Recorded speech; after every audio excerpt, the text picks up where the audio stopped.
tell us a little bit about yourself and a little bit about Iometrics. You can get as personal as you want. Okay, very good. Thank you. My background is organizational psychology, and so worked in HR at kind of at the beginning of my career, and then, started getting involved in what's the impact of the workplace on people very early on, and it was just really an interesting area at the time of just starting to say, from an HR perspective, what impact does the workplace have on attracting people, energizing people, and having them connect back with the organization. So from there, we just started getting into workplace strategy and really have been doing this now about 20 years. And the funny thing is, we have always been about flexibility in the work environment, network of places. And it's been funny for all these years, we've been feels like we've been pushing a rock uphill, trying to get companies to adopt work from home. And now, ever since COVID, it's there, it works, people love it. And so it's been interesting, but we definitely have a history of really trying to integrate human resources, the workplace, technology, and really create that holistic employee experience that really works. So that's kind of been what we've done with Iometrics. And based on our background, we've done a lot of survey research. And actually, recently we did a big survey sponsored through IFMA's Workplace Evolutionaries that we did in conjunction with Kate Lister at Global Workplace Analytics. Sure. And learned a lot about how work from home is working, what implications that has for the future of work in the workplace. So it's really fed into just everything we've been doing along the way. So it just seems, it's just good timing, and it's really actually a really interesting time in the workplace and corporate real estate in particular. Yeah, absolutely. It is funny how everything kind of just eventually comes full circle. And everyone says everything happens for a reason, and there's a lot of downside to what's going on, but the upside is all of this visibility and awareness and education. So I guess the next question I wanted to ask you was around the biggest pivot you've seen people make or that you have made. And I guess through your research, you really have the data behind that. Can you tell us a little bit more about that pivot people have had to make because of COVID? Yeah. I think, from our standpoint, we've always kind of practiced what we preach, right? So we have been very virtual, very, remote, and this has been kind of really a seamless transition for us. And so when we look at our client base, there's really two types. There are the ones that have been adopting this whole focus on agility, flexibility, workplace technology. And it's been interesting to see them make this transition, again, very seamlessly. Now, they've gone electronic. All their documents are in the cloud. Right. Processes work with people who are remote, in the office, anywhere. And it's, this transition now, they've had to, focus on a few other things, making sure everyone is really up to date on the technology and all that. But culturally, they were able to make that transition. The other clients who've been in that zone of exploring new kinds of workplace strategies were much less ready. And I think this whole experience, though, has helped them to understand how important it really is to make a strategy change. But for them, the big pivot has been technology. People didn't have it necessarily, didn't have the equipment, didn't have the right collaborative technologies. Maybe they've done meetings, but they really didn't have teaming kinds of, virtual teaming applications. Right. Managers were not ready to manage remotely. That's one of our big things is, as we know, that's a pain point, is managing people that you don't see every day, because so many managers just rely on that informal touch base and how you doing, and that's hard. You have to schedule it and make sure you do it when it's virtual.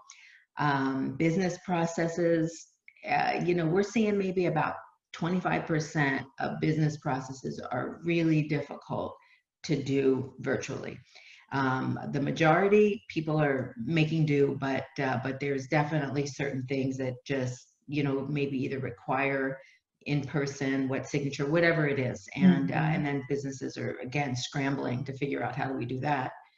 And cultures and connection. I mean, that is such a big deal, is how do you, continually communicate and try to keep people connected.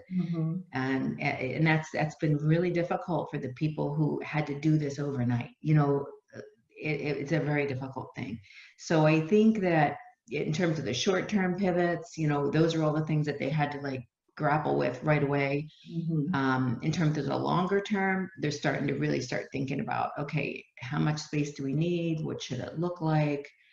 How much of this work from home do we really want to continue doing? What does it look like when we reoccupy? You just can't have people go back to the same place. It's not necessarily going to feel safe. So there's both the short-term pivots that we've seen people do for the last couple months, like big time, and now it's starting to think, okay, what's next? Yeah, so you bring up this reoccupation. Yeah. When we reoccupy. So that's a perfect segue into my next question, which is, what do you see, and what does the team at iMetrix see as, the return to office? Like, what is that going to look like? Yeah, so we think from our research, first of all, we know that people like work from home. They want to continue working from home.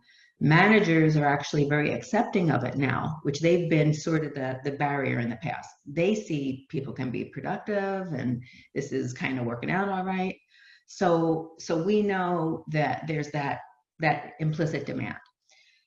So we think there's going to be 3 scenarios that going forward. And I think different companies are going to adopt different ones. Okay. I think one that I didn't think would be a big one, but we're seeing a lot of companies kind of wanting to get back to normal, right? So say they already renovated their spaces. They had these nice open, collaborative kinds of environments that worked well before.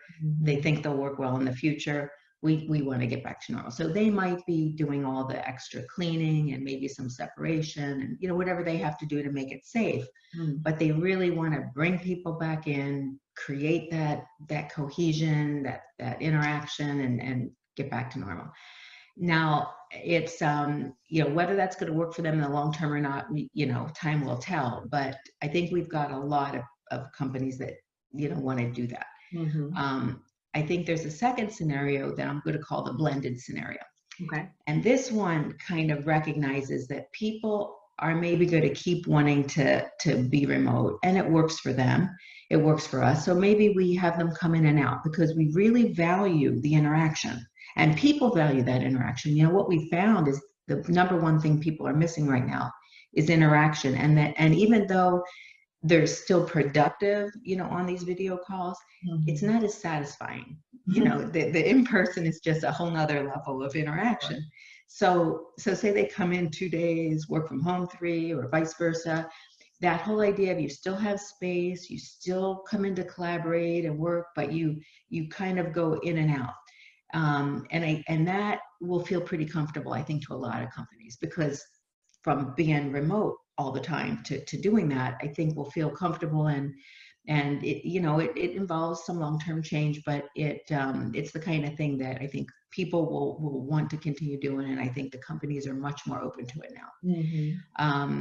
And they may even be able to save on real estate doing that, because what we do find is that people are even very open to going unassigned, when they come back. And so the idea of you might need a little less space, it might take a different form, these are all, small changes that can happen. So I think there's a lot of companies that'll really look at that.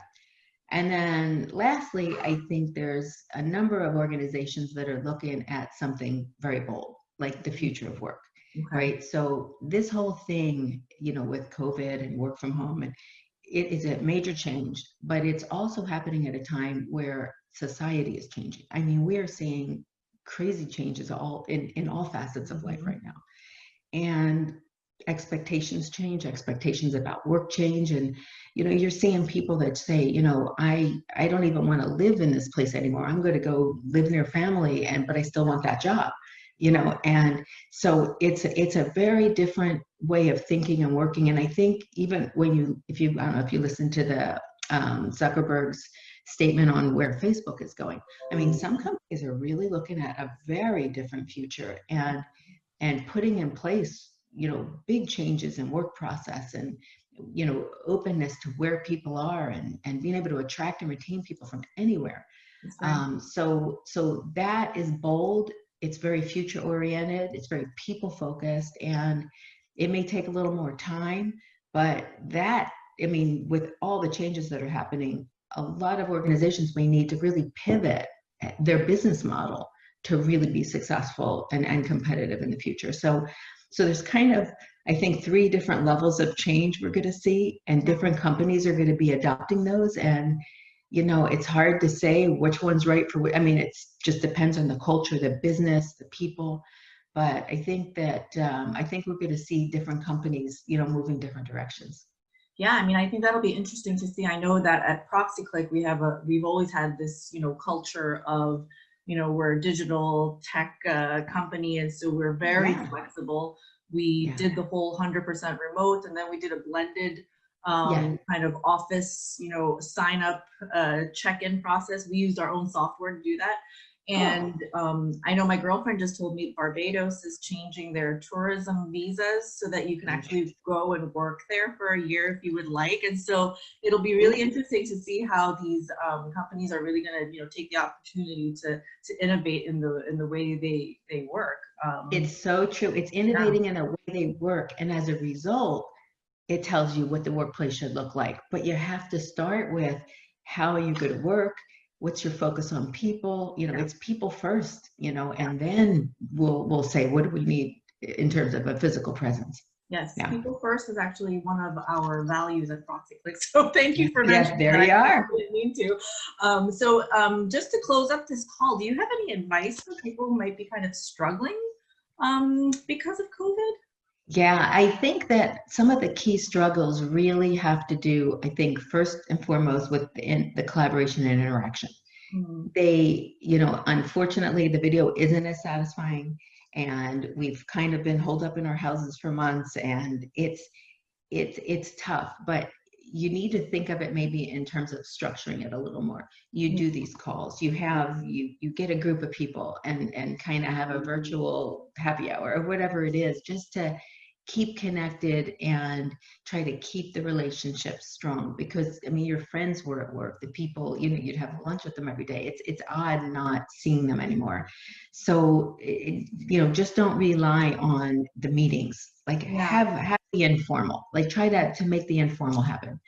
The other big thing, I think, especially for the millennial generation, is the learning. So much of learning happens in person, informally, watching other people, working alongside of other people, asking, just questions. And a lot of that's been lost, and it's difficult, so, and even it's funny, companies have continued hiring even through this. So you've got new hires that have not even gone through the normal, onboarding process. So you've got to just, think about how you learn and all the different avenues that there are. There is a lot of unlearned, maybe mentoring, like really talking to, your HR or your manager about how do I, maybe do a formal mentoring program to compensate for the informal that I'm lacking. So I think that kind of stuff is really important. And then if you are a manager, a leader, I think you have to really think about that as a whole new role.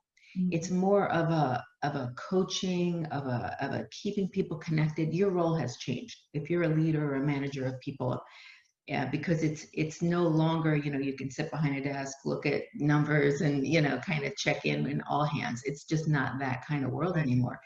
And I think you start to need to become more of a coach, more of a person that really helps people thrive in a whole new environment. And so I think that's going to be really important, for those people to think about, I have a whole new role here. It's not the same, just like everyone else is working different, you really need to work different. Yeah, I think, you bring up a good point. It's just really about being more thoughtful about everything, and just taking the time to learn and research and listen, and then figure out listening. what next steps. I know, I was just going to talk about that, if it is about people first and I'm more of a people focus, I mean, people need choice. Like they may not feel comfortable coming back in, and they should have that choice to say, hey, I'm going to work this way for a while until I feel comfortable or I feel safe. But this is a time for leaders and managers to really listen, to gain insight about their people. Like we've had the benefit of all this research we've done on work from home and how people feel and think and what they want. Do that in your organization if you haven't yet, because it's going to give you so much insight into, where people want to be going forward. And I think that can really help you plan for what's next and what the workplace might need to be in the future. Without those insights, you're kind of flying blind, really. We don't want to do that. Thank you No. so much for your advice Absolutely. and your insight. And so hopefully everyone that's listening will take your words to heart. Yeah, so let's hope so. Thank you, Anita. Thanks so much. It was nice. Thank you.